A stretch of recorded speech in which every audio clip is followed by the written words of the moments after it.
Hey, sports fans! Coach Nick here, and welcome to the B-Ball Breakdown live show coming at you after Game 1 of the Celtics versus the Mavericks. Interesting game. We have our usual suspects joining me tonight. As always, we have Andrew Combo-Salib with us, and we also have referee Chip Clark to discuss everything about the game and anything else that you guys want to talk about. So don't forget in the comment section if you want to have your question answered, that Super Chat's the way to go over on the YouTube side. And I'm going to mute Combo for a minute until he gets his mic fixed. All right, so that was crazy. Chip, what's going on, my man? How are you doing? Hey, I'm good. Thanks for having me on. Well, we did not expect this, did we? We did not. I don't think we expected. And by the way, I think Luka had 17 points in the first half, but he was terrible. I think on both sides of the ball. And then I think Kyrie might have been worse. What do you think? He was. So here's the thing. I think my thing with Kyrie is this, and you guys go way more in depth, but like shots that I'm accustomed to seeing go in for him, like they just weren't falling, and I feel like that's been that way in some of these games, these playoffs, is like when he lines up to shoot a three, like I don't have confidence that it's going to go in, So, yeah. I mean, and usually I would, he's a great player, but I think his bread and butter is trying to get to the rack, create shots like that. But it just wasn't falling. So I agree with that. And going back to your Luka point, that first half, man, that was really, really bad, particularly on the defensive end for Luka. For sure. And it's really easy to, make threes once you get up by 10, 12, 14 points. And I think that's what the Celtics were kind of capitalizing on, although they hit them to get up there too. We'll get into that in a second. So Kyrie was 6 for 19, 0 for 5 from three-point land. Didn't shoot a free throw.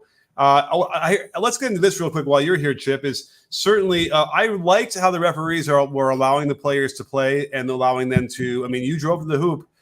You better go like a man, or I don't hate that expression, but they were. You needed to go strong, and you needed to finish through contact. And I thought that was pretty even on both sides. Yeah, I thought so too. Combo, did you have a point first? Yeah, no, I didn't like the Derek Lively fouls. I don't think that was a foul when Jaylen Brown just runs into him and then Derek Lively is straight up. And, I just don't know. I didn't really enjoy it, especially the second one. Maybe the first one might have been a foul, but the second one, I mean, how do you really guard that without fouling? All right, so I'm going to answer both of those really quickly. Going back to your first point, Coach Nick, I thought that they refereed drives to the basket very consistently throughout the game. With a couple of minor exceptions here and there. Now, here's the thing about it is like you could see the same level of contact as you see on one play that's not called. You could see that same level of contact on another play, but because of the two players involved, the contact affects their ability to finish the play more than it would on a different play. So when people talk about consistency, like fans particularly, it doesn't really I don't put much stock in what they have to say on that because they don't have that trained eye to look for those type things. It really has all to do with the result of and the consequence of the contact, whether or not it should be a foul or not, right? But going back to your point on that combo is those two Lively fouls. In fact, I commented this under one of Coach Nick's posts about Lively is all 5 of his fouls were correct calls. I went back and watched all of them. And the one you just brought up about Jaylen Brown, his 5th foul, the one that got Zach to kind of look back at him, the one that Coach Nick commented about. Here's the thing that I commented to somebody under your post, Nick, is on that particular play, Lively is responsible for contact because if you look at that replay angle that they showed, Lively is moving forward into Brown upon contact, which means he's not in legal guarding position and he's responsible for contact. So when that contact occurs, he's responsible for it, and it affects Brown's ability to finish the play. Therefore, it has to be called a foul. Going back to his 4th foul, is he does a really good job of staying jumping vertically, legally. He jumps vertically, and he has one of his arms legally within his vertical plane. The other arm swipes down to try to block the shot, and he goes through the arm of the shooter to get to the ball. You got to call that a foul as well. The ball continues to go upward, meaning there was arm contact. You have to call it. And Lively – and then he got away with at least 2 perimeter fouls against KP that were not called. And maybe they gave a little benefit of the doubt because he was in foul trouble. He got 2 quick fouls right before that. I thought they did a good job officiating him, especially, having a little bit of restraint and not teeing him up because he definitely deserved it. He had a couple of wave-offs of officials after calls that were correct. And then he had that negative reaction that Zach kind of stared at him. And Zach did a great job of going to him during that first free throw, talking to him calmly. Great piece of officiating there, and basically warning him, hey, listen, we've been really gracious with you. You got to give us something here, you know? So Yeah. that's my thought on that lively situation, and drive to the basket plays. And don't forget, you can appear vertical, hands up, and you're like just like this. But if you are moving Drifting into forward. the player, then there's not much you got to do. You can call that. So I thought that those were fine, and I agree. I was texting Chip earlier in the game, like, yeah, he was. They were wrestling. He was wrestling with KP, and I was shocked they didn't clean it up, because that could get dangerous at some point where guys are shoving and pushing, and those guys are long together. That would be interesting to see. So Courtney tried to clean one of them. He called a foul on that first one, but then two plays right after that. So he called it for him tangling up KP and continuing to try to move him off his position. But then 2 plays right after that, 2 possessions right after that, he did the same thing again with no call. So they tried to clean it up. Yeah, and to get back to the Kyrie thing, you know, you can't really say he was overcome by the moment of the finals, because he's been in a number of them and he's played amazingly in them. But the telltale signs for me were there, sort of not quite balanced, a little too fast, missing a lot of easy shots around the basket. The kind of things that you see from a guy who hadn't played in the finals before. It had been a little bit of a while for him. So I think that honestly was part of it, which you have to imagine might now be done. He's got it out of his system, because, you know, that was as bad as we're going to see Kyrie play. I thought even his passing was off. Like, he wasn't making accurate passes. The dribble was not tight. It was weird to see from him. Now, let's give credit to the Celtics defense, because they played it straight up, right? And they were guarding you guys. They were switching a lot of the things, totally different from what they had seen in the last series against Minnesota. So that was part of it. And by the way, Luka, a little bit of the same. I think in the first quarter and a half, I feel like he was, you know, off. He just seemed off as well. And so the pressure of the moment can get anybody at any time. And obviously the Mavericks better pray and hope that these guys play a lot better, as they would, and you should. And then, you know, we'll actually have a game if that happens. I think the next game will probably be closer. I would also say, like, what do you think if, and I don't think this is going to happen, if they blow them out, sweep them, or gentlemen sweep? I don't even think that's good for Boston. You mean if Boston sweeps them, why wouldn't that be good for Because Boston? I feel like the easier path narrative grows even bigger. Yeah, but I think that Dallas has got the, you know, if it was Dallas and Luka get hurt or something, then that would be it. But although Luka's hurt, I guess, right? That's the other thing they're trying to say. Luka plays hurt in general, so yeah, I think he's been hurt. He's been hurt all playoffs. He's had 7 days not off. an excuse. Yeah, he'd be as good as he's going to be, you know, at that point. But I don't think it was that. I don't think it was the pain in the knee as much. It's just, yeah. I mean, Porzingis came out killing. That was part of it. I mean, that was like a dagger to their heart. I was not expecting that with him coming off injury like that. Like, I mean, man, he was electric. I mean, there's been times in the season where he looks like their best player, you know. So, but yeah, I mean, it is tough. Some people would say that it's tough to come back in a finals or playoffs and be in rhythm or have the right cardio to play, but he seemed absolutely fine. Yeah, I was surprised. They even try to make it seem like he looked tired. I know they're much closer to the court, but I didn't look that way to me from what I saw. But and certainly didn't look that way in the box score. Dude was where are we here? He looked rested and not rusty. That's right. And that's a big advantage, by the way, because, you know, all these other guys have been banged up and playing really hard, and here comes a really fresh body. 8 for 13 from the field, 2 for 4 from 3, 6 rebounds, and 3 blocks on both ends of the floor. He was really causing havoc. And I kept saying this. I'd forgotten. You know, you forget after 38 days, whatever it was, when he's gone, that, you know, what he can do.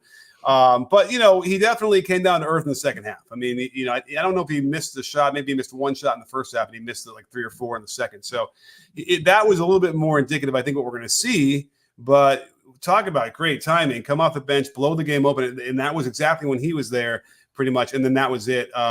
You know, we're seeing the Celtics are too good. They're not a team. I know they got it back down to 8 in the third quarter quickly.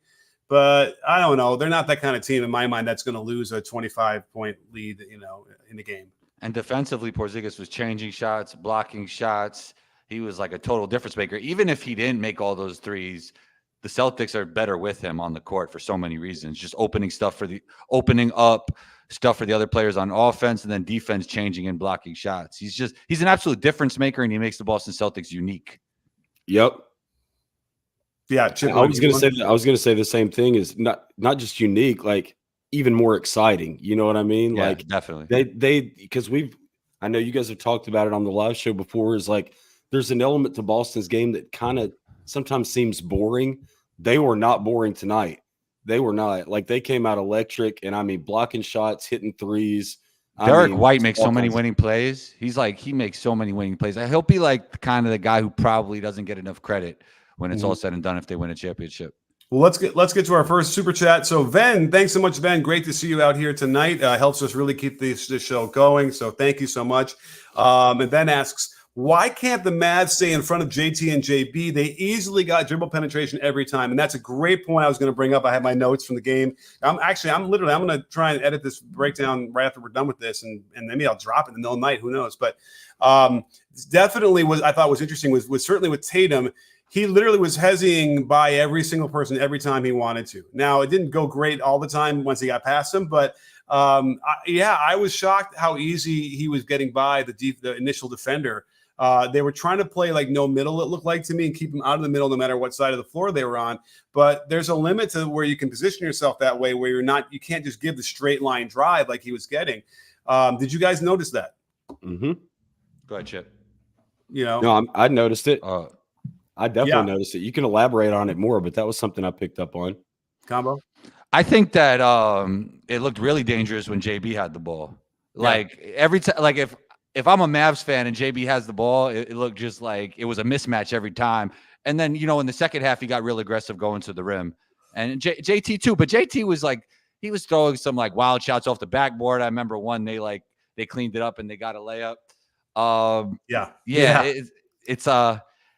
It's tough for them to keep those two wings in front of them for the personnel that they have. I don't know who could really guard them because kind of like Lively and PJ Washington are a little too like big man like. And then, Luka and Kyrie, they've been better, but I don't think they could keep them in front. Who's like their best wing defender? Derek Jones. True. Very true. Yeah. And he was getting blown by. It was weird. I think, you know what? They're stronger. They're stronger than DJJ. That is true, too. And then, talk about first time in the – oh, wait a minute. Derek Jones was on the Heat. Was he on the Heat in the finals? Yeah. All right. So he's got some – I don't know if he played too much. Yeah. Oh, no. He was a big part of their team. He did. Okay. So he has experience because like another one of those guys that looked a little bit, and he'll do that. He'll get out in front of his skis sometimes on those couple drives in the open court where – he's not that guy who's going to finish over a guy with another guy coming over to help. But at least one or two of those happened. And that's, again, we talked about this in the past, and especially in my videos, where you, as a role player, you better know your role and don't be taking the shots that are not in your role. I also thought that there's going to be an adjustment with Jason Kidd as far as rotations. They obviously were going to bring in Lively as soon as KP comes in. That looked like the matchup they were wanting to have. So that meant that Gafford gets yanked. Gafford came out really early, and I know he does anyway a lot of times, but that seemed even earlier this time. Gafford ended up playing, less than 15 minutes. Lively got 18 and a half, and now his foul trouble was also limiting it. He probably would have gotten more. They got to balance that off. I think Gafford can give them more. He was 3 for 3 for them anyway. He could give them more if he gets more time. Wow, I'm with you. Okay. Well, with another super chat, let's get to that one. Let me scroll here. Did I miss one? All right, let's do Bron and then I'll jump. I don't think so. Okay, Bron, thank you so much. Great to see you out in Canada. The KP face up, no dribble, I'm taller than you shot is amazing. Both Wemby and Chet need this. Also, he whispers, I do not like the Gafford minutes. Okay, amazing. Then I thought Gafford was fine, but I think I didn't like I don't know if I like the Lively minutes. Did you guys like Lively minutes? Sure. Yeah. You think 18 minutes is too much for Lively? I don't know. I mean, listen, Lively was terrific for them before. This is a whole different series, though. They need to have a better solution for KP. I'll tell you that. Yeah. And I think that Lively all was a big part of that. All their players in terms of the shot quality, it was too good when it came to like spot up threes and threes in general. Like they're gonna have to find a way to get a hand up on those shots. Porzingis a little bit tougher because he's so tall and shoots at range that sometimes there's not much you could do. But the other guys like Hauser were getting comfortable as well. I just felt like they got a lot of easy threes, and you can't let that happen in the modern NBA. Yeah, A and lot like of Josh their Green had a switch on the KP at the free throw line. It got away with it, but was all sorts of physical. I'm like, okay, here's finally the one he's not going to make, and he just made that one too. And that was so that's how good he can be when he's that tall, shooting over anybody smaller than him. So yeah, they're going to have to figure that out. I mean, it makes sense that Lively would be the guy you want to be involved with that, but I think he drove by him a couple times. He was really making Lively's life hell, and Gafford wasn't used to playing at 29 feet. So, it's a real problem. And, what we're not really also saying is how bad Luka was defensively. And if he's going to be that bad and put everybody else in bad positions, then they're dead. Boston's going to win in 5. He had one really nice one against Porzingis where he got the steal. But in general, I think you're right. Yeah. And like I said, he came back down to earth in the second half. He was normal. But the damage was done, and they let him get going, and they let everybody else feed. Was Luka that bad defensively though? Like I remember him getting into stance and doing some good stuff on defense. He was terrible. You think? Well, they had one. Yeah, go ahead, Chip. Yeah, the biggest thing that stuck out to me, and we texted about it during the game, is like his help defense. Like he's helping down on those drives to the basket when he doesn't need to help, and leaving the corner 3 wide open. Yeah. And you saw Derek White hit a couple of those in the corner. You saw some other guys hit them. And then on top of that, when you've got KP hitting those type of mid-range shots, you've got a lot of easy baskets that the Celtics got at the rim, and you're also giving them easy corner threes, like wide open, like especially with a team like the Celtics that can hit them. Luka was a big reason why they were able to get so many wide open threes in the first half, in my opinion. Yeah, and you might even want to call it help. He was just out of position down by the block with his man, and there's help was already next to him. He didn't need to be anywhere near there, and they were lighting those shots up in the corner. He got beat on a drive that then had a beautiful ball movement by the Celtics, but the whole thing collapsed because he just let him go. So because there are ways to goad people like Jason Tatum into bad shots from the perimeter. You can give them space. See if he's going to make a couple of those, and if he is, then that's better than letting them get into the middle and then really collapsing your defense. So I thought that was a mistake by the Mavericks defense. They need to kind of go back, erase the whole thing, and kind of go back at the drawing board. Probably figure out some better matchups because of that. Like figure out how they want to start these possessions. Because Luka's they're going to have to hide him, but they have to figure out a better solution. And I was thinking maybe they put him on a guard anyway. Like maybe you can kind of get him on to Derek White, and then if you want to let Derek White try and go one-on-one against him, I think that would probably be their best bet. It takes everybody else out of it. You know what I mean? Because you'll know that they'll take the bait on that one. The Celtics will definitely say, "Hey, Derek, you go get him, go after him," and that'll be good overall. Should be good for the Mavericks because that means JB and JT aren't touching the ball. Do you think the Celtics would give Derek White ISO touches? I don't know. I just don't think I've seen that. I've seen them do that when they think it's a mismatch. But maybe they won't, and they shouldn't. So you're right. Jalen and Jason will get antsy eventually if that happens too much. Yeah, right. Which is good. Like you try and lure him. So whether or not White takes the bait or not, it's not clear. But I would do something like that at least to try it. You could probably even get away with some double teams. Let's see if Tatum is going to be able to handle decisions. I don't think his passing was that accurate tonight. He was trying to throw whip passes around, and they were a little bit off. And I think they missed out on some open shots because the pass was off. They had to kind of reach down and get him. By that point, Derek Jones was getting there and that kind of thing. So they can. By the way, the Celtics could clean some stuff up. They could play better too. Mm-hmm. Do you think Tatum looked nervous? No. Okay. I mean, Tatum, they all looked, that start was exactly how you want to start. And so if they weren't nervous in the first few minutes and then it carried over, then I don't think nervous didn't get them later in my mind. But, Tatum was 6 for 16 from the field, which isn't great, 3 for 7 from 3. And then he looked like he had easy. He looked like he was missing shots he usually makes around the basket, I thought. Yeah, he had a finger roll righty. First he missed a bad shot, got the border, kicked it back out, and they missed a finger roll. It was off for him. I think they were, there was some physicality there that they were not adjusting well to either. I think Brown a couple of times too. Brown's on his way to another Finals MVP. Wait, another one, or just you mean after the Eastern Conference? I hear you. So Brown finished 7 for 12 from the field, hyper efficient. And he went 6 for 11 from the line. That was really, he was able to draw fouls. I mean, he didn't shoot well, but he draw fouls and got the line. 6 rebounds, 2 assists, 3 steals, 3 blocks. He had 2 blocks that were dunks. It was one block and a dunk from Derek Jones, right? And then he had another block at the rim after that. That was great. So There's no question. Yeah, he deserves the game ball for tonight. But let's get to our next super chat. We have Mike Quigley. Thank you so much, Mike. It's great to see you. I think it's been a little while, but awesome to have you back. Thank you so much for helping us on this. I did not expect the Celtics to answer the Mavs' third quarter run so well. Thoughts? Well, how about this? Was that third quarter run just kind of a mirage? No, I thought it was the comeback. I thought it was about to be a comeback, but it just didn't happen. But also, when you say the word mirage too, possibly because, well, the Celtics, I don't think we're going to shoot as well as they did in the first half and the second half, but they were missing some shots that they definitely made in the first half, and missing some open shots in the third. But credit to the Mavs too, because the defense was much better in the third quarter, in my opinion, for the Mavs, and they weren't giving up as many offensive rebounds as they did in the first half in that third quarter during that run. It was one and done for the Celtics. They were missing some easy shots, and the Mavs were capitalizing by getting those defensive rebounds and pushing it up court. So so maybe it was a mirage in the sense that the Celtics were going to start shooting a little bit better because they missed a lot of shots in a row. But it was one of those things that credit the Mavs for going on that run.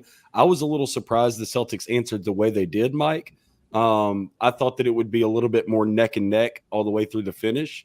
But yeah, man, kudos to the Celtics for hopping back on them like that after that run. I mean, they also had some good looks at the end of the run. Like Kyrie missed a wide open three. That kind of hurts you when you're on a run. Oh, that was what I was talking about earlier. Yeah, those were key. Like those were big misses. Like that puts more pressure. That would put more pressure on the Celtics if he knocks that down, And then also, I mean, you guys said it was the correct call, but those, fouls that Lively had, that didn't help either. Put them back on the line. So yeah. I'm actually isolated that moment. I got a 22-9 run if I'm moving the sliders right on the box score to see how that when they came back. And it was Luka had 10 and he had 2 threes, and they were step back threes. I think both of them not always easy at shot. So it's like, okay, is that the same kind of thing where that's sustainable too? Because in the video I said they should go under all the screens, right? If you keep Luka out of that mid range and you keep being from put in jail, you should do better than what he did against the Timberwolves or all playoff long. And that kind of bore out. Like I know he hit a couple and he was scoring a little bit, but certainly. In the first half, let's look at the first half real quick. Luka shot from the three, 2 for 6, and they were down big. That was not a problem if you want to let him keep doing that. And then what was he not doing? He was not getting into the mid range, doing his stuff in the step backs from midi, and he wasn't getting assists. So that was huge by keeping him in front. They weren't going under; they were switching. And then dealing with that and letting him, but I think that they were letting him have threes. That was the whole thing. And because he really, I know he shot like 38% ultimately, maybe for the playoffs up until tonight. But I kept finding ways where, he was, there's lots of instances where you can kind of let him have the shot going to his right and all that stuff that where he'll be a lower percentage. So let's get to, all right. So those are our thoughts. Did we cover that all from the third quarter then? Basically, what I was also worried about was so much energy expended in that short period of time that it kind of might burn out and then they don't have anything left. And that usually you see that too. So that was what I was thinking. Well, and I think to finish the third quarter, this is when the Celtics started answering, right? After the Mavs run to end the third quarter, they had to take Luka out, right? Yeah. To give him a rest. And then I think they tacked on another, 6 or 7 points when he was on the bench right there to end the third quarter. And that was when some of Kyrie's bad possessions too. Unfortunately, they needed Kyrie to be much better in that moment. So yeah, it's an interesting thing. Let's get to our next super chat, shall we? Big Man Sam. I think this might be a first super chat from Big Man. So thank you so much, Big Man. I wonder if it tells me over here. No, I don't know. Anyway, but thank you, Big Man. Mavs helped off Terrence Mann in the first round, Giddey in the second round, and half the Timberwolves in the Western Conference Finals. But who can the Mavs help off of in this series? Can't be Hauser. Can't be KP. Horford, maybe. Yeah. Horford hit a couple of corner threes in the first half, I'm saying in general. But Horford can, he's not like Giddey. He's not like he is good he is good over the course of his career hitting big shots. But if you're looking at the one person, it got to be him, right? Him or Drew. I mean, everybody else shoots it really well. Yeah, I'd say Drew. Peyton Pritchard was 0 for 5, but generally he's a guy who you don't want to get going. So that is a really great question, and there really isn't an answer. Because at some point you're going to want to, at any given moment, who is the guy that we need to help off of? And yeah, it's rough. It's probably why you won't see anybody doubling, Tatum or Brown. I mean, this is a really well put together team. I think that's the testament to the Celtics. And they're going to have to just be better individually. But Luka could be better than he was. There's no question defensively. He was hurting them so badly.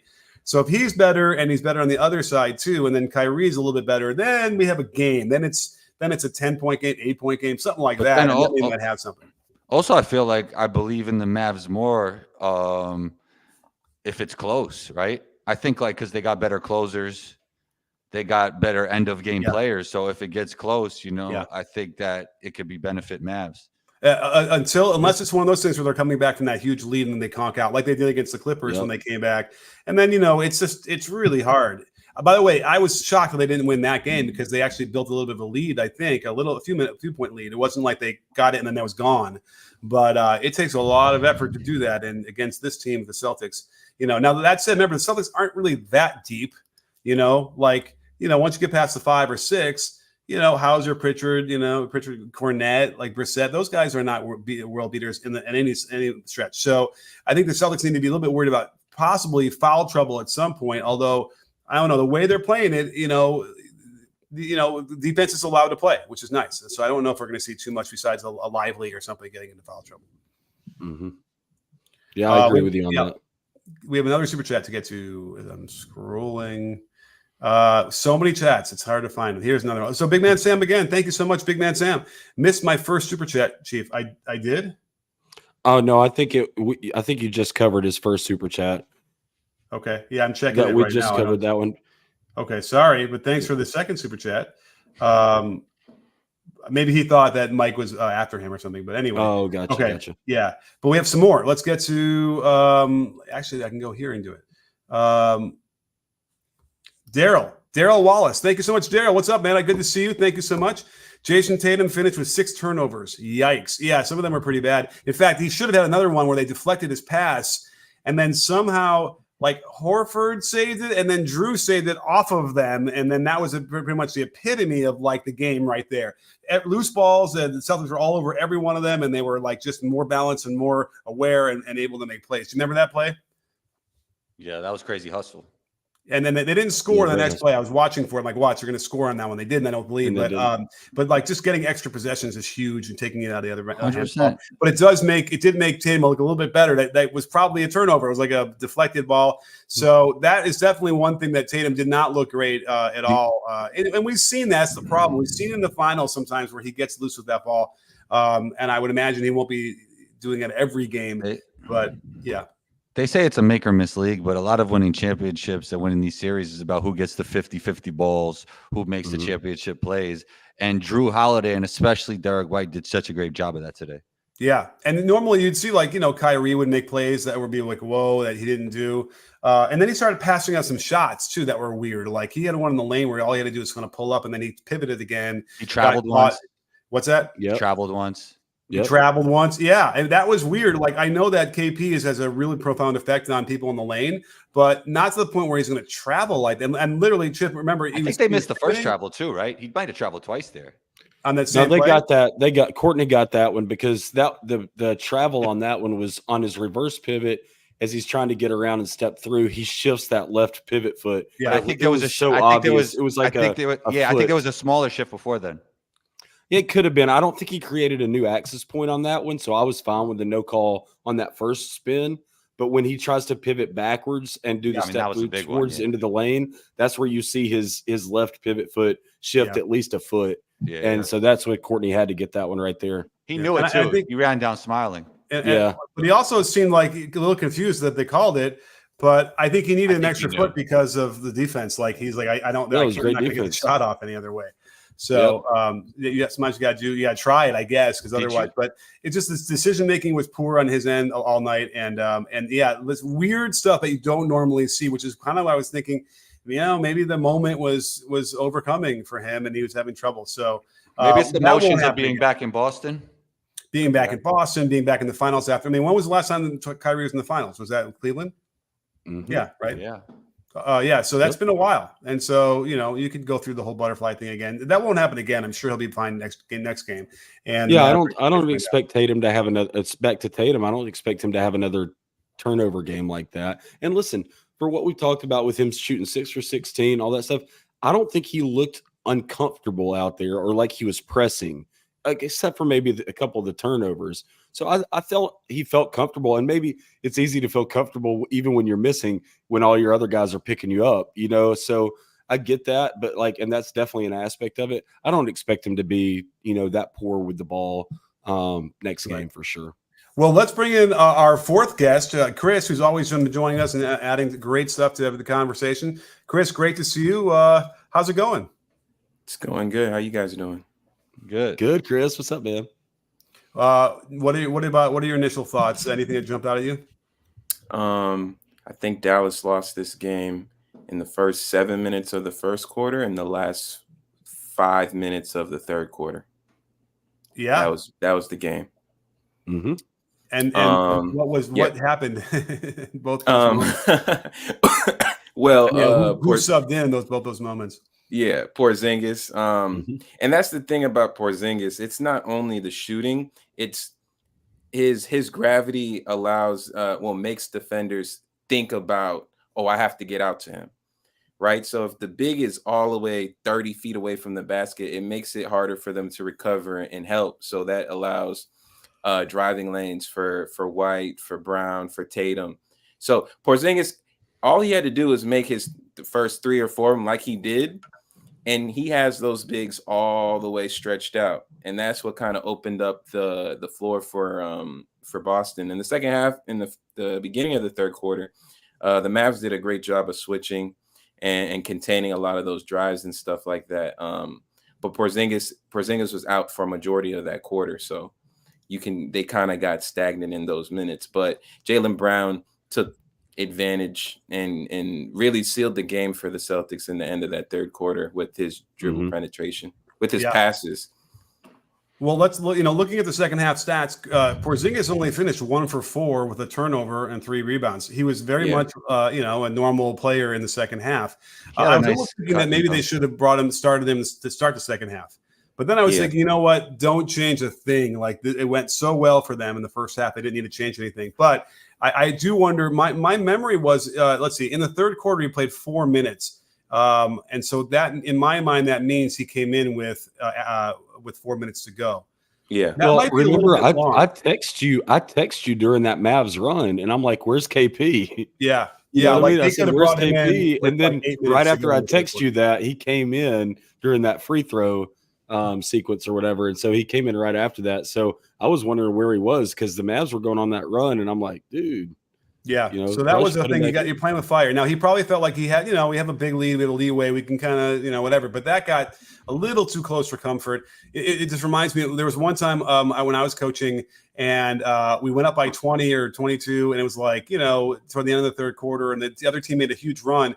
I took out my couple starters because I had some guys who were playing pretty well, and I wanted to get some experience. Right, they hadn't played varsity, whatever. So I can remember I left my guys out. They didn't put them back in. I knew as soon as I put them back in, they get control of the game, and the game would be over again. But I got similar idea. Got the 8, and you can hear everybody in the stands and the parents getting really, really concerned, right? And I was like, it's okay. And then as soon as I put my guys back in, the starters, they went right back on the run. It was over. So Mazzulla probably needs to wants to get some of the other guys some run and some rhythm, but you don't want to screw around too much in these finals. These are too important. We have a lot more to get to. Oh yeah, go ahead. Yeah, they did have a big enough lead to where he could do that, and you want some. You talked earlier about their bench players. Their bench may not be that deep, so getting some of those bench players those minutes right there, even when there's especially when there's adversity and things aren't going well, it might make them better for the rest of the playoffs, For sure. All right, here we go. Daryl Wallace back. Thanks again, Daryl, doubling up here. Boston did a great job bringing Dallas's role players back down to earth.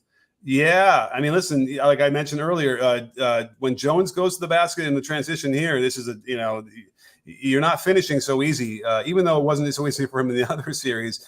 That's part of it. If you look at right now, let's see if I can separate them for the whole game. But if you go down the list here of the guys coming off the bench, Lively, 2 points, 5 boards, foul trouble. Jaden Hardy had 13 points. I think he must have gotten a few at the end there because I don't remember. Yeah, Hardy.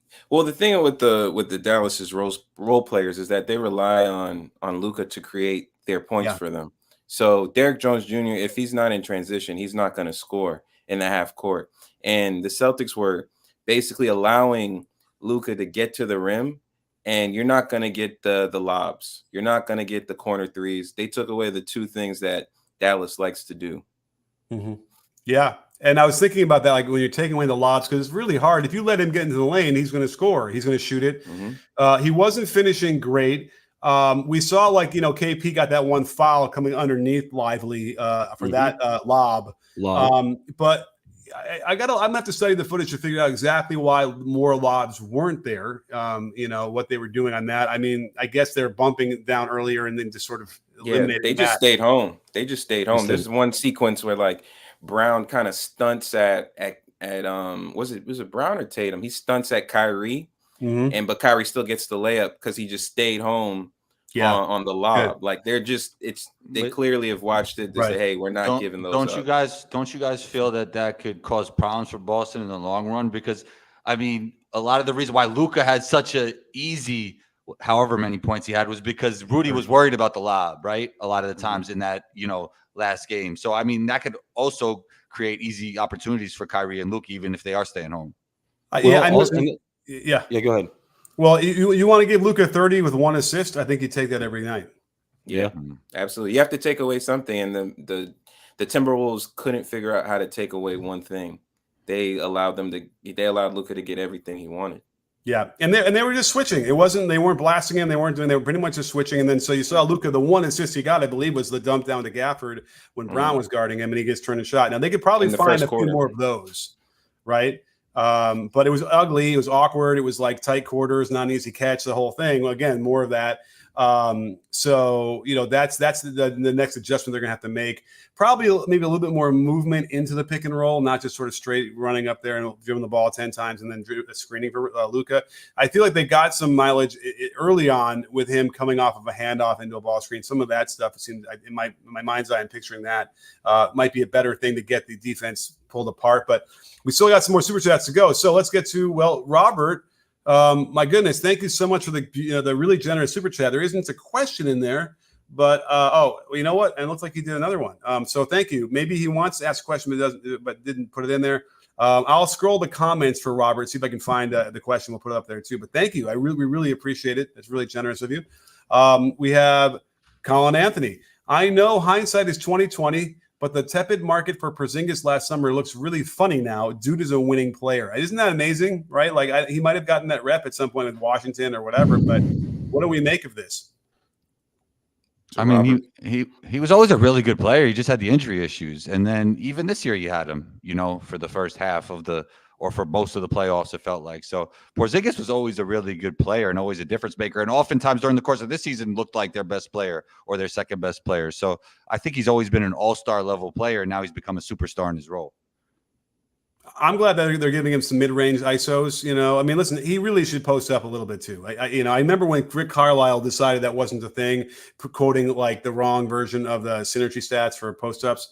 Not the wrong version, but like a misinterpreted thing, which is why the post-up went away. I did a whole video on that, but there's no question that if they're going to be able to get switches, whatever, and he's down the block, whatever we saw from him and from that 15-foot range, we get the same results, at the block, turning and facing and just shooting over them too. So I would like to see a little bit of that, but I mean, the guy stretches the floor, he can handle the ball, he can drive, and then now what do you do with a guy like that? So I agree. I think you're right, Combo. I think the biggest knock was always sort of the health, which, by the way, would definitely lower your value, right? Like I could see why everyone's thinking, and I'm still not sold with his mechanics that he'll maintain his health, but when you got him, and it's really, really tough to deal with. Well, and we talked about we talked about him on the offensive end and on the defensive end. But on the defensive end, another thing too, we were just talking about lobs earlier and staying at home, and that's one of the things they did to prevent lobs. But then also when they were driving the basket, I know there was a few times where where KP was down there and they had to shoot these high lobs over KP that just were way off. You know what I mean? And so what he can bring to you on the defensive end too in those situations is really valuable, man. He made them shoot some tough shots on drives. For sure. I think I might have found a Robert. I did too. I looked for it. Let's see. I see one here. Maybe this must be what it is because he's asking me to address it. Let's see here. But let's put this one up because I feel like this might be the one. It says Tatum is a role player and nobody is talking about this. Okay. He's literally the 4th best player on his own team and has become the softest superstar in history. Wow. All right. Well, that's a hot take if I've ever read one, Robert. Though I think that's his, right? That there's no other Robert in the chat. Let me see if there's another one, but what do you guys think about this? Is there any way to justify what he's saying? No, I don't believe so.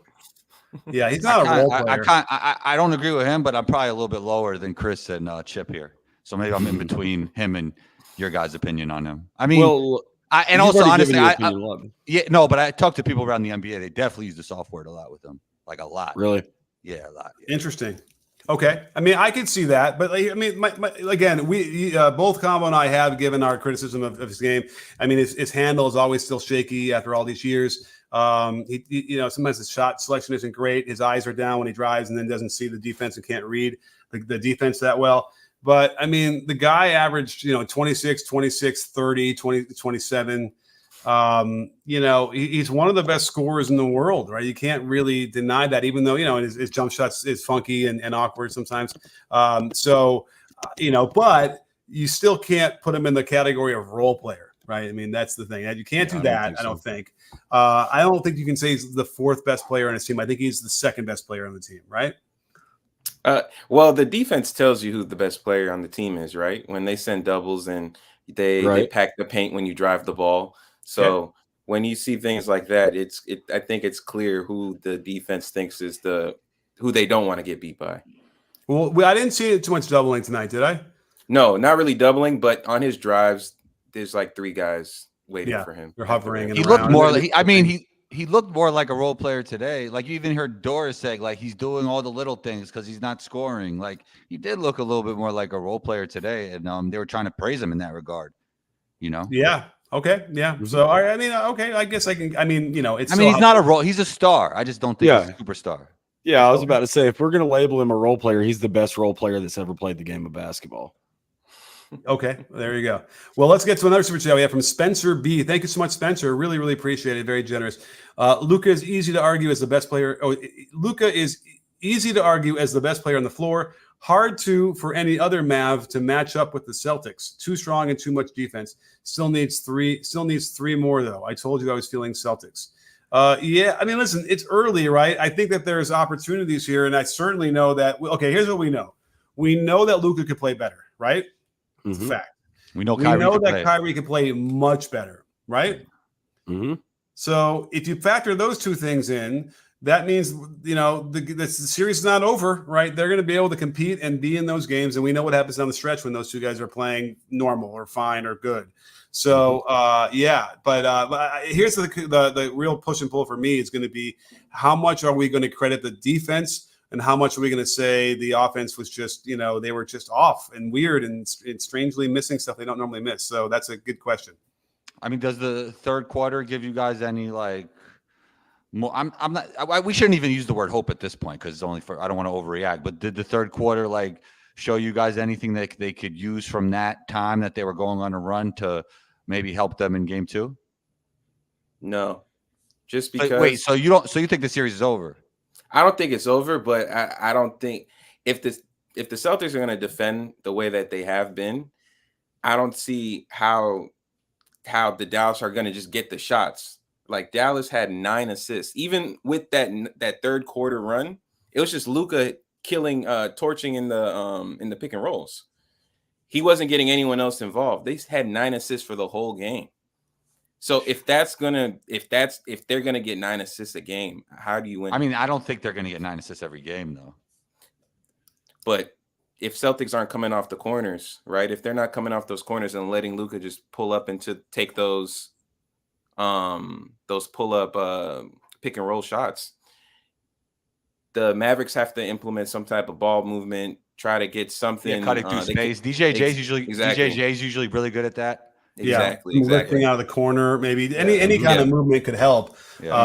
Help that. Yeah. Now the problem is if like Derek Jones he had one where I think he had a lift to the corner or maybe replace to the wing, catch it and shoot it, and it was way off. Like that's not his thing. He's got to be stationary and then standing there waiting for him to kick it out, and then he can hit those. So that was that's they're gonna have to figure some things out, maybe a little bit more on the weak side movement wise, to get that going. What about like transition? I know they don't necessarily like to go fast, but I feel like they really went slow tonight, the Mavericks. I just think they had the wrong guys in transition. Okay. It wasn't well, Kyrie had maybe one or two. PJ Washington had like two good drives on Derek White, but it just wasn't enough. The fast break, what was the fast break points? It was 6 to 10. So they weren't both teams did a pretty good job in containing the fast breaks. Yeah, exactly. 10 to 6. Yeah. So, and again, Luka looks like, he doesn't want to go too fast at this point. I mean, at one point in that third quarter, PJ Washington was the focal point of their offense. Like he scored on, because he had Derek White on him. Yeah, right. So they're going to try and target him there, which is, there's something to that. Although, again, if you have PJ Washington doing your offense, then Kyrie and Luka are not. So they'll have to figure it out. It was a great opening swing by the Celtics. We have some more super chat. Let's get to Tony Jackson. Thank you so much, Tony. What adjustments could the Mavs make for game 2? So we're kind of talking about that right now, right? I don't know if I would bring Lively in so quickly. I would like to see Gafford get a little bit more of a run, maybe like a 6-minute run to start the game and see if he can impose more of his will there. What do you guys think? Anyway, what adjustments the Mavs can make? Yeah, what other adjustments can we throw out there? I mean, I think they need more ball movement too. I think it was a lot of isolation. I was going to say movement. Yeah, the ball movement. I mean, we were just talking about the player movement that we like from DJJ. If they aren't helping off the corners, ball movement, it was a lot of ISO basketball. But, you need ISO basketball to win basketball games at the end of them. But, in the first quarter, in the third quarter, in the beginning of games, I think it's nice for everybody to touch the ball and get a feel for it. And that'll open things up for Luka and Kyrie in the long run. It felt like it was a little more ISO than usual. Yeah, I put Luka in the post more and go to work down there and see what they can get from that. You know what I mean? There's a lot of things. There's a lot of things they can do. And then defensively as well. They got to find someone else for Luka to guard. I don't think who was he guarding? Do you guys remember? There's no one he could guard though. Yeah. I wrote it down here. Who was he guarding? I think he was on Al, right? He was on Al, and they had Lively on KP, or then they would have when that was the lineup.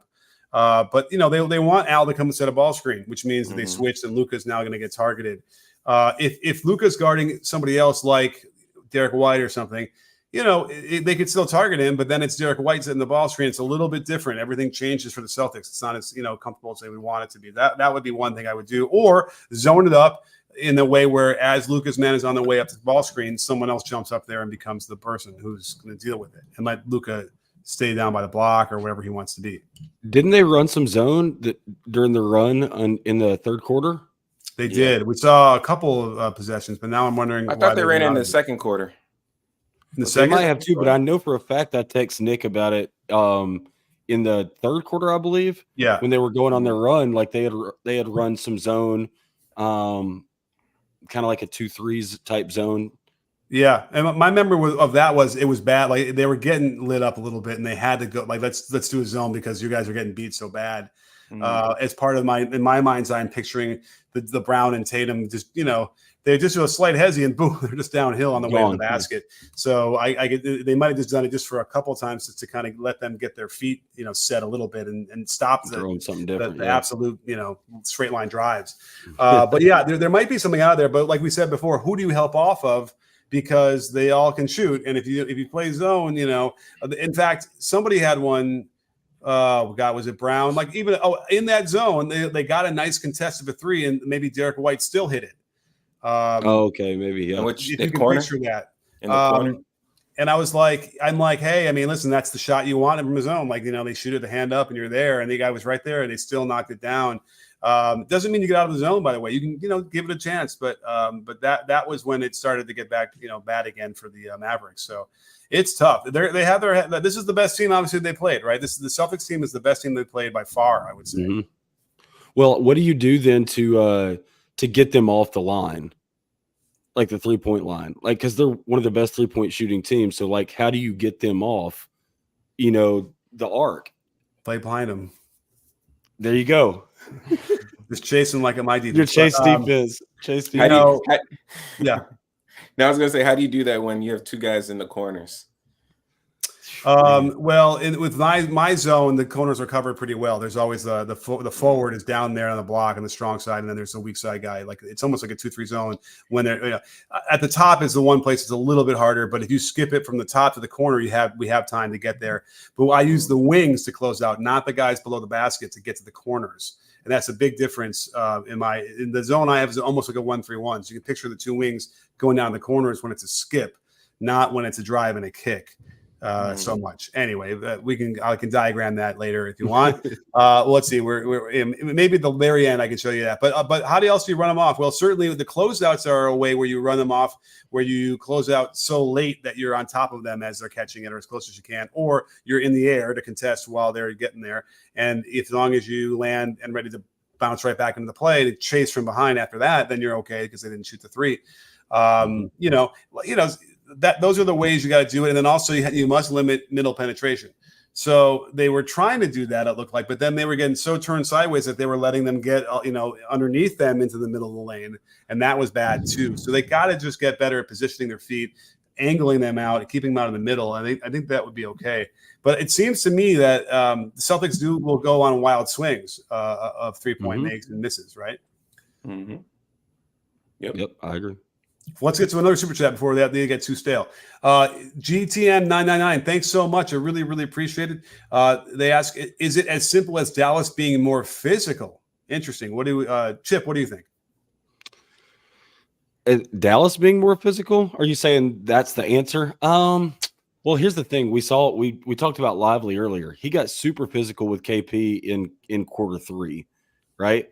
Now we know KP didn't have as great of a second half, obviously, but Lively was getting super physical with him up top on the perimeter, on ball screens, stuff like that. I think that you could probably be as physical as you can get away with, like that's my opinion. In the playoffs, be as physical as the refs will allow you to get away with. And you test it out. If they're calling something, you adjust. I don't know if it's as simple as that because, man, the Celtics threw so many different things at them and it was an onslaught. But I think if they are a little bit more physical, that could lead to some positive swings for them, some turnovers, forced, stuff like that. But we'll just have to see, man. I mean, like, you don't want to get your guys in foul trouble either. You've got Gafford and Lively, and both of those are kind of their two big guys down there. You don't want them out of the game. You don't want them in foul trouble. You can't have them in foul trouble with KP. Mm-hmm. So anybody else? It's a catch-22. Okay, well, let's get to our next super chat then. Darren Faust. People will look at the points and judge Tatum, but he can take 25 shots a night if he wanted to. He deserves credit for trusting his teammates and sliding into a role that helps. He did that on defense. It helps that he did that on defense. Okay.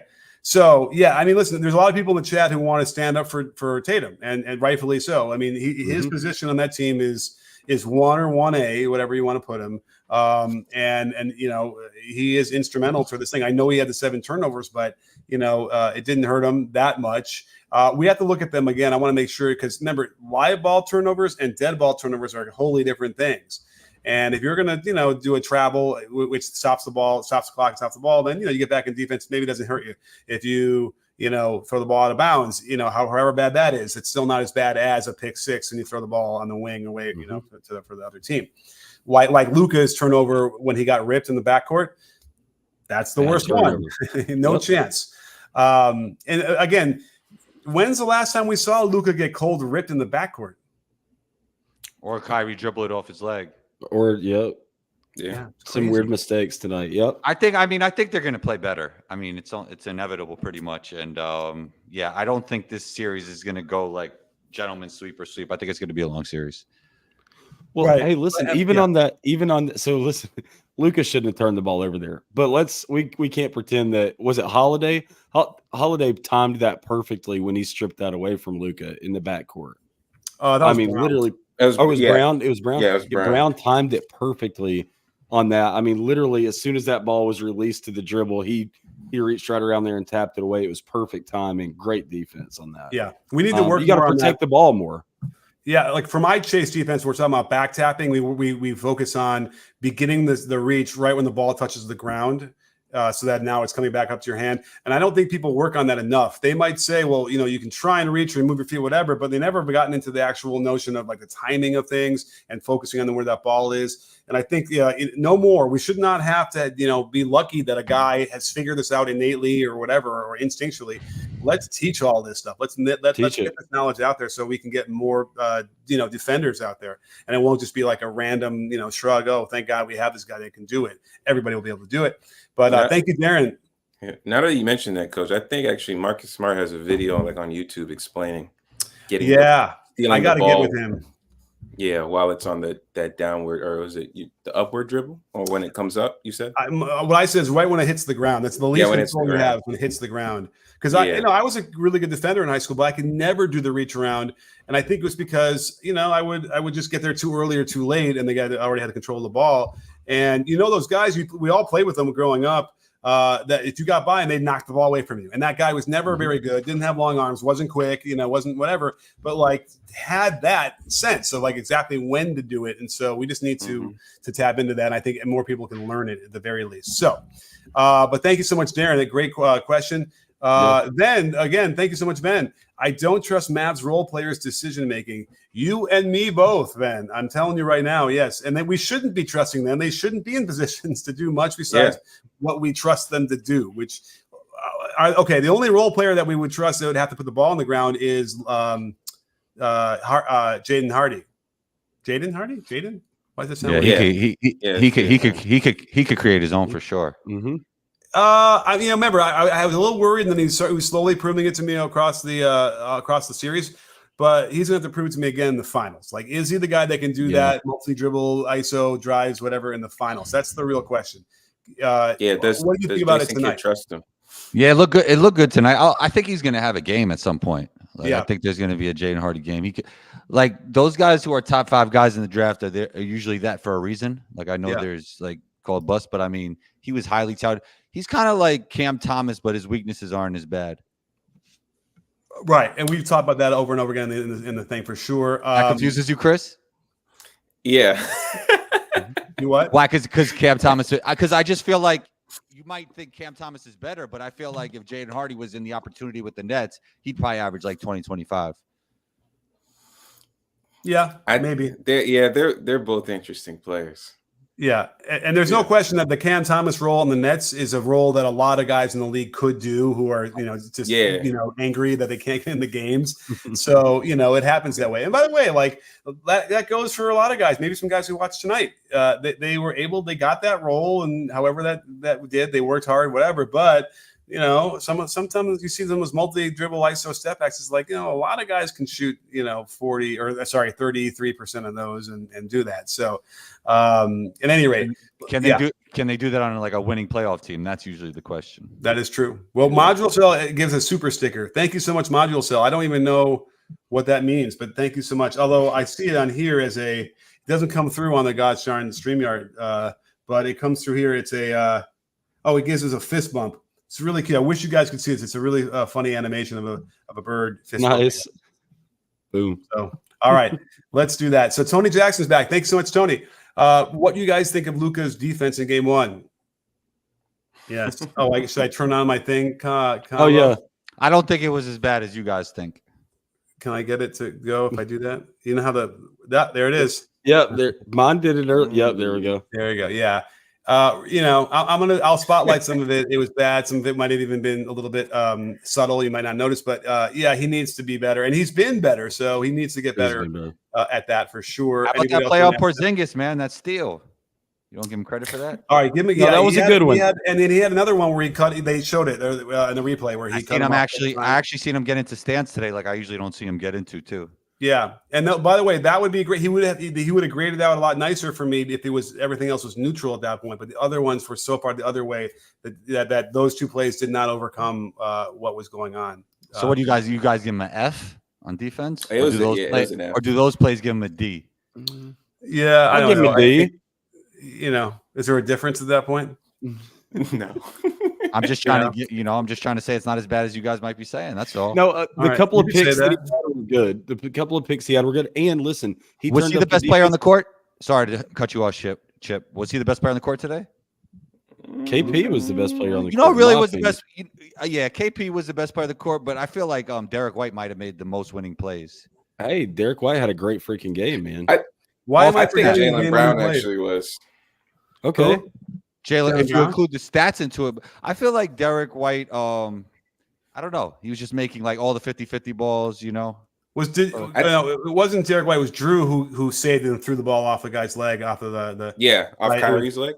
Yeah, well, Horford saved it, and then Drew saved it off of So that wasn't White. I'll have to go through. I can't remember now. I'm not picturing a lot of the White's good stuff, which I always love to see. So White had some good spot up threes, but I think Jaylen Brown just his D. He had 3 blocks, 3 steals, or 4 steals. Yeah. Well, he had a block of a dunk, right, from Jones, and then he had another block right at like soon after that. Made another block of a dunk. Yeah, he had on. Third one. Did he have 2 on Derrick Jones? Well, he had 1 on Luka, 1 on Derrick Jones. The Luka one, I remember. Yeah, he just swatted that one away. Yeah, see, yeah. So and his drives, and not only his drives into layups, but his drives into passing to cause those rotations to get those open threes. Yeah, especially at the end of that third quarter. Yeah, I'll spotlight him in the video. I'll spotlight KP for sure. Like those are the I want to keep it focused, but for sure. Ryan Riordan gave us a super chat. Thank you so much. Very generous. And there's no question in there, so maybe he also wanted to do that. And maybe I'll check the comments if I can real quick if they're on there for a question. Throw it out there, Ryan. I'll put up on the screen. But thank you either way for that. And then Mushishi. Thank you so much. I don't know. Do we know, is that yen or do we know what that symbol is? I don't know. Celtics still not tested next round. Oh, wait. They'll be tested. I think I'm going to guarantee they will be tested. There will be some games in this series that we'll see that'll go down the wire, right? Right. Yeah. I think so. Dallas in 7. Do you guys ever look at the score, though, and see like, hey, like Dallas had how many points by the end of the third? They had like 70. Like you have to score over 100 to beat this team, right? Mm-hmm. It's like the math isn't in their favor. It's not in their favor, yeah. Yeah. Yeah, right. Now, Dallas has played defense very well, so there are possibilities they can get him in the 105 range, keep him there, so then the Dallas needs to score 110 or whatever, but it's still a lot of points. Whose defense is better, Minnesota or the Celtics? It's the Celtics. They're more versatile. When you have, it's so weird. Like the team is better, and so ipso facto, ergo, QED, whatever, then they must be better defensively. They certainly had as high of a rank as Minnesota did. But, you know, KP is a different defender than Rudy, right? Definitely. How? I mean, and KD is way better on all. I mean, KP is way better on offense. So, well, that's absolutely that's another big thing. But there's maybe a fluidity of movement that KP has that Rudy does not have. It's funny because all the advanced numbers, and I know we're getting at the end of the show, but you cannot deny the advanced analytics prove that Rudy is a net positive when he's out on the floor compared to when he's not on the floor. That's true. So I can't deny that. Yeah, but those numbers are it's regular season based, right? And it's matchup based, right? He's not playing a team that can take advantage of the things he's not good at during the regular season and during certain matchups. Those numbers are going to really show themselves, right, and be in his favor. But versus the Mavericks, his defense was okay, but his offense, not being able to finish on those pick and rolls and his teammates just failing to trust him, really just ruined their series. Yeah, the eye test says it now. So overall in the playoffs, Rudy was a plus 16.1 in the difference in net ratings, offensive rating, defensive on off. In that, let me isolate it for the conference finals. How many? It was 5 games. So let me get the last 5 games. The last 5 games of the playoffs, his plus minus difference was where's Rudy? Still plus 9.9. So, that's kind of significant when you're looking at the regulars and, who he had the highest of the regulars. Actually, Alexander Walker had it. But, not plus 9.9 is still pretty significant. So when he was on the floor, the offense was 113.2. When he was off, it was 104. So that's good. And then defensively, it was almost the same. So that was what was really interesting to me. Almost a zero, net zero on the defense. So, but my eye test just tells me that there's a ceiling that those teams have. However you want to say it, and if it's mixed with offense and defense both, then that's what it is.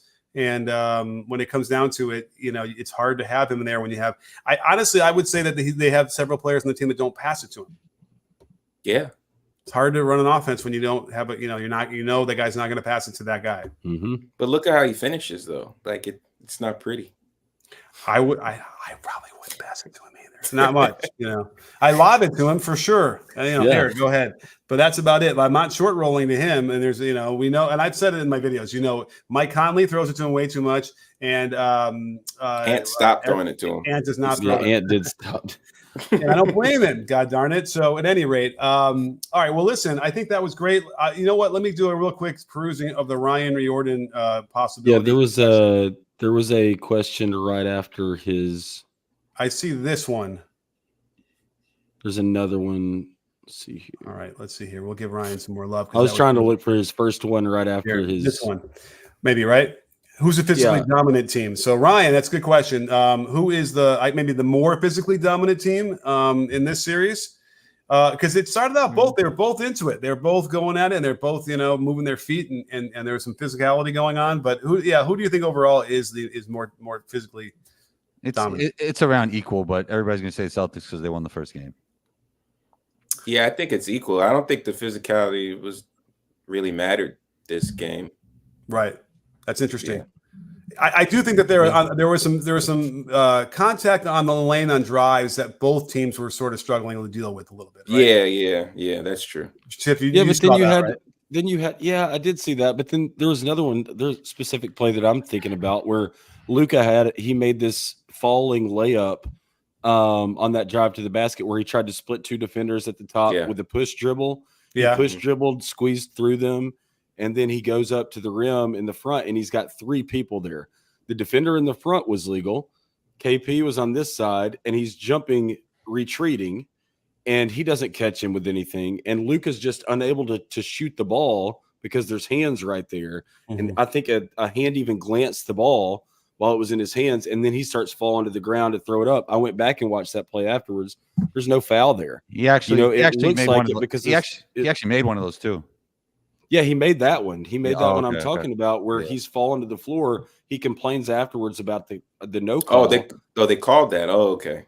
Oh no, they didn't call it. They didn't call that one. Oh, no, right. They didn't call that one. He complains about the no call on that one, but he wasn't fouled.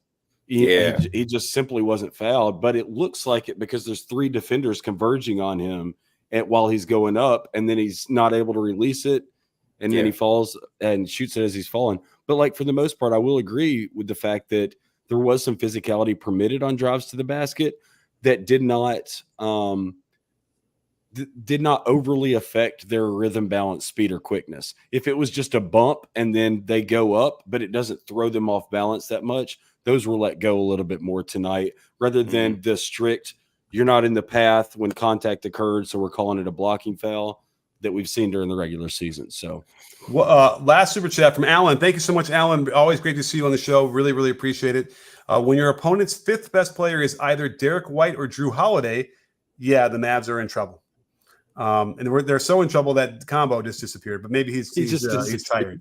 But I mean that's a good point. Derek White or Drew Holiday, one of those two has to be the fifth best player in the hierarchy, and those are some good players to have when you're that hard. Now, after that, it gets slim pickings, right? You have your Al Horford, then you have into Peyton. I actually think this. I think I mentioned it before in a previous live stream. I think this team is easier. The Mavericks are easier to guard in the half court than the Pacers are for the Celtics because the Pacers run a whole bunch of actions and involve like players like Hauser can't really play in those type of series. But this series, all he has to do is stay in the corner and just stay on Derek Jones or stay on PJ Washington. Like his switches, he's not that bad of a one-on-one defender as people may think when you're attacking him. And especially and also this is a series on the offensive end because they're gonna help off of those Tatum and Brown drives, and he's gonna be wide open. So I think this is a series for him to get a lot of shots. He made 3 threes or 2 threes in this game. So I think that's going to continue for them off the bench anyways. Yeah. I mean, well, one of them was the mythical no dip 3, although I broke it down and said he reversed it like you said it. Yeah, before, he reversed it. It's a horizontal dip going backwards. And then, by the way, other people want to say, and this is the interesting thing as we wrap this up, the dip, if you want to be as accurate as possible, the dip is really associated with what your arms are doing, how you hinge and then your elbow straighten, whatever. It doesn't have anything to do with the body because people want to say, well, when you bend your knees down, that's a dip. It's not. The ball is the dip. The ball going down and up, not your body. Because obviously everybody bends their knees on every shot. And he did do that part too. But again, when you saw it and he caught the ball here and then he goes back and then forward, that reverse motion is what we all need for all of our shots. Every once in a while, though, you'll see someone who doesn't even do that. Like Klay Thompson. Klay Thompson does it. You know, you say that for Duncan Robinsons and those, the pinnacle, absolute top, guys. I would not bother showing anybody else below that yet how to do that. You know who else does it really well? D'Angelo Russell. Yeah, D'Lo does it. Crazy. The best though was a guy who played for the Thunder. A couple of years ago, gosh darn it all, Morrow. Anthony Morrow. Anthony Morrow. A couple years ago, Coach Nick. That was a while ago. It's more than 2 years ago. That's like a decade ago. Yeah, that's almost Come on. 24. When did he's got? He's looking it up. He's looking it up. I know. Listen, what is time? But that's Anthony Morrow, a decade ago. 2017. So what is that? Oh, that was Chicago. It's about to be 2025, Coach Nick. I think that was 2014. Is that what I'm thinking about that? Ago. Yeah, he was really good. He was really good in Jersey. Maybe I'm not thinking. Maybe it's somebody else. But either way, wait, time out. They weren't even in Brooklyn when he was playing with the Nets, Coach Nick. No. But I'm thinking of the Thunder, which would have been 16, 17 for 40 games. Yeah. Well, I remember Anthony Morrow on the Warriors. That's where he got drafted. He was there too. Yep. Maybe it's not him then. Maybe it's somebody else. He's out of Georgia Tech. He played on OKC. So who else would it be? Oh man, my battery's running low. All right. Well, anyway, we got to wrap it up. I'm just gonna if I look at the. I'm not sure who. Oh no, it's not. I think it's Morrow. Okay. Anyway, all right. Well, listen, it's all late. I got to get this video now because I got stuff to do tomorrow morning, so I got to get it out quick. But thank you guys for being here. Awesome show. We'll do it again for game 2, right? Yes, sir. Let's do it. When is that? Sunday. Sunday at 8. All righty. Well, let's do that. We'll see everybody then. And don't forget, sports fans, at B-Ball Breakdown, we're not a channel, we're a conversation. You in? Are you in, guys? Yes, sir.